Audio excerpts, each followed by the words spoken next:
Hey there guys, CrossFlux here, and welcome back to more Let's Play Teslagrad. In the last episode, we obtained the blink boots and climbed up a giant tree, and in today's episode, we're going to start things off by taking out the Guardian Faraday, which is a giant mechanical bird creature. Now, what we're going to have to do to defeat this guy is make use of that thunderstorm that's going on. It's not just there for looks. If we blink inside his hollow rib cage, we can charge his heart either positively or negatively using our magnet glove, which will draw in a lightning bolt from that storm out there. Now, as standard platforming boss fashion, 3 cycles is all that it's going to take to put this guy down. However, his attacks are pretty similar, so he's not that bad. Basically, they're all avoidable using the blink boots. First attack is he'll slam the ground, sending out a shockwave of air, which will push you into the thorny brambles down below. The second attack he'll do is to poop out those little bomb eggs that will kind of follow you to a degree. My strategy for avoiding them is to stay as far left or right as you can so that they'll walk off the ledge, because, as you can see, they are capable of blowing up those wooden beams, making your available platforming much harder to work with. And then the third attack that Faraday has is sending out an electric pulse. Oh man, that was really close. I almost touched that bomb there. I would have had to start the whole thing over again. Definitely would not have been a good start to the video. But 1, 2, 3, bada boom, Faraday is down. Poor guy, I almost feel bad for him. If you notice, some of those paintings seem to depict that he was a good guy for the Teslamancers. But anyways, with him down, we obtain the third power-up of the game, the Polarity Cloak. Now we can enchant ourselves with either a positive or a negative charge at will. Pretty handy, makes backtracking a lot easier. I'm not entirely sure what this portrait of a cat's doing here. It's always confused me a bit. But we can grab a scroll immediately with it. Now, this Polarity Cape makes backtracking the tower not only easier, but it also allows us to pick up a few new scrolls that we've missed. However, I think I'll save all the backtracking for the very end of the game, just to keep things kind of short and concise. Besides, there's still plenty of scrolls we can get on our way as we advance. However, one scroll I'll go back and get is the one that I mentioned towards the end of the last episode. I'm actually really surprised. Wow, I cannot believe that. I just did that on my first try. You guys saw it here. Basically, this normally takes quite a few tries, but if you... Wow, I am on a roll. I cannot believe this happened. Alright, enough shock. Basically, you need to switch polarities about halfway through that so that you don't float either too far to the left or too far to the right. Now I'm going to backtrack just slightly, and that's because I actually missed a scroll at the end of last episode. So I decided to come back and take a look at it. There we go, Polarity Cloak makes that puzzle a little bit quicker. Alright, up one more. It's basically on this very final level here. If you make use of your Polarity Cloak, you can shoot yourself way up high and hit this upper branch, which will take you to another section of the tree, allowing us to pick up another scroll. We also get to see that the graffiti on this tree depicting that life-giving potion tends to make people crazy. It's also worthy to note that that potion seems to be what caused this tree to grow so big. Also, while I'm over here, I might as well go ahead and explain. I did a little bit of research and I actually found out kind of who this woman is over here. It's actually a tombstone. I'll put a link in the description of the Steam forum page that I found this information on. It seemed that one of the developers of the game decided to answer that question, and he said that that woman was the sister to the king as well as the wife to the head Teslamancer, and that she died when those barbarians initially attacked Electropia, which is why that both of them dedicated a gravestone to her. So that's pretty neat. Now I'm gonna try and head back to the area where we just were, so I might speed up or cut depending on how long it takes. Maybe not. It's not going to take that long. Not with the Polarity Cloak. There, see? We're done already. Now heading back into this ventilation shaft area, we can... Actually, I need to head up the pipe. We can pick up one new scroll on the way. Alright, right here. Make sure you're going positive so that you don't hit that electric gate. And with the right timing there, you can blink, positively charge, and blink through. I'm just going to die because it's, once again, a lot quicker to do it that way. And instead of going through all that again, I'll take the short way. Now this should take us back to that giant vertical shaft in the very center of the tower. Alright. Now the next few rooms and areas of the game are really designed for you to get used to how the Polarity Cloak works. Much like how the areas just after... wow. Nice going there. Anyways, much like how the first few areas after the Magnet Glove and the Blink Boots were designed to kind of get you used to the mechanics of those types of challenges and puzzles and such. So as a result, I tend to find these next few rooms of the game a little bit more boring, but I mean, other people might find it more interesting. Now there is a secret in this room, and I wish this rotating block here moved a bit quicker, because if you accidentally die or screw it up, it's just a long waiting game.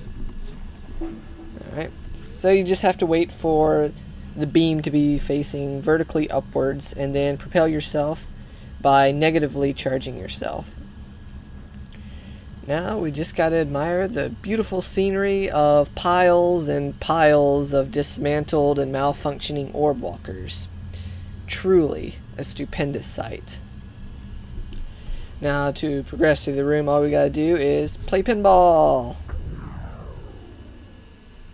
High score! Alright, there we go. First try. Now let's see what we can see. Pushing all the scrap metal in, it seems that we've created a gigantic electrified ball. Man, it's beautiful, isn't it? We're really getting the hang of this Tesla-mance and stuff, I'll tell you what. But you gotta jump down in this hole before that circle will close up on you. Otherwise you'll have to reset the room because it'll block up your path entirely. Blink past this magma fall over here so that we can reach another secret area. All it takes is a little bit of timing. Let's see, build up a little bit of momentum. There you go. Once again, it's quicker to just die. But it's totally doable if you are going for like a no death run or something like that. Not too bad. But it seems we're reaching kind of a dirty area of the tower. Seems like a lot of mechanizations going on here. But once more, a scroll in this room. All it takes is a little bit of patience as you slowly build up momentum using gravity. And with just enough force, you should be able to reach that alcove. There we go. Sorry about that, guys. Something really weird happened with my recording there. So I had to kind of reset the room. Anyways, in this room, we are introduced to a new mechanic of sorts, if you want to call it that. These giant Tin Man looking robots. Their only purpose is to basically transport Orb Walkers across areas that they normally can't reach. So in that regard, they're pretty friendly. So the goal of this room is to make sure that this Orb Walker makes it into the leftmost robot, so that it can march its merry way all the way across this room. Now, once again, the wait. So how's that weather? It's pretty nice. We've actually been having a few pretty bad storms over here lately, which I don't mind too much. I like storms. I'm a weirdo. Anyways, the goal of this room, the reason why we were transporting that Orb Walker, was so that we could magnetize that force at a distance block. I know it's not a really professional term or whatever, but it's kind of what I go with. And that force at a distance will magnetize that block up there blue as well, so that you can alternate your polarity and blink across. This puzzle's a lot easier once you have the 4th power-up of the game, but it's totally doable now. But onwards to victory! Or death. And it seems we've reached an assembly line of sorts. I wonder what's going to be created here. Well, there's been a few hints already as to what's going into production over here. It seems the Teslamancers like recycling. They're green. So why are their cloaks blue? Some questions are designed to never be answered, I'm afraid. Right, now make sure you don't touch any of these molten blocks. Oh. Alright, good. Whew. I was really afraid that I was going to get touched by one. Whew. Once again, a lot of close calls here. But it seems we've stumbled across an Orb Walker manufacturing plant. Pretty interesting. And we're about to reach the final step. The electronic process. Not sure what you'd call that. But here we have a switch that's going to be taunting us. How do we solve it? Glad you asked. We have to climb up just a little bit. And it seems this plant also doubles as an iron louse production. Now, what I tend to do to hit that switch is, make sure that resets. Alright, magnetize this guy. Cycle it down. Nope. Okay, I screwed it up. Okay. It takes a little bit of finesse. Nope. Okay, good. I had to blink out of there, otherwise those platforms would take me up and I'd have to go all the way back through the room. So what I do is magnetize him. Can I pull it down? Alright, then use your Polarity Cloak. There you go. Takes a little bit of finagling, but making use of polarities, you can attract him down and force him down. Hitting that switch will open up this trap door, allowing us to pick up a battery. And there's a nice convenient ladder here too. The Teslamancers thought of everything, didn't they? Alright, now unfortunately I didn't really set a timer or anything, so I'm not entirely sure how long I've been going on. But I think we'll have a little bit more time left for some more secrets. Now, there's actually a secret in this room. If you look up, you can see it. So we'll magnetize ourselves and blink through the right timing. There we go. Blink past the gate. Pick up another scroll. This is how you'd have to cycle back through this previous room if, for whatever reason, you got caught on that conveyor belt and you didn't want to have to walk the long way around. Alright. Now, this room can be a bit of a pain. Let's see. Alright. Can I... No, the iron louse is too heavy for me. Alright, so what I may need to do is kind of... There we go. Can I... Oh, did I do it? No. I pushed him too far to the right. The goal of this room is to magnetize the iron louse slightly to the right. There we go. So that they go across this catwalk. And it seems I've missed my ride. I'll have to wait for him to come back. But the goal is to magnetize yourself negatively once a positively charged one is up on that catwalk and use him to basically shuttle you across. Okay. I think he just wanted to say hi. Hello, Jim. I just named him Jim.